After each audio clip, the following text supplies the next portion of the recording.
माझ्याकडे येणाऱ्या प्रत्येक क्लायंटला मी पहिला एक प्रश्न विचारते की तुला तुझ्या घरचे कसे वाटतात, तुझे मित्रमैत्रीण कसे वाटतात किंवा तुझे कलीग कसे वाटतात हे सांग. आणि त्या व्यक्ती भरभरून बोलतात. मग मी पुढचा प्रश्न विचारते, तुला स्वतःविषयी काय माहिती आहे, तुम्ही कसे आहात किंवा तुमचे प्लस किंवा मायनस पॉइंट मला सांगा.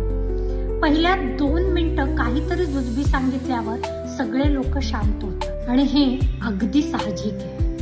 आपल्याला देवानं बाहेरचं बघायसाठी तरी डोळे दिले, पण स्वतःकडे आत आपण कसे आहोत, आपल्याला काय हवंय, नेमकी माझी अस्तित्वाची व्याख्या काय हे बघायसाठी अंतर्चक्षु दिलेले आहेत, पण त्याचा वापर कसा करायचा हे मात्र आपल्याला ठाऊक. त्यामुळे होतं काय माहितीये, बाहेरच्या जगाचा अभ्यास करताना आपण स्वतःचा अभ्यास करायला विसरून जातो. स्वतःची ग्रोथ पाहिजे असेल, स्वतःला जर आनंद मिळवायचा असेल किंवा स्वतःला जर समाधानी राहायचं असेल तर लोकांचा अभ्यास करण्यापेक्षा स्वतःचा अभ्यास करा. स्वतःच्या आत डोकावून पाहणं हे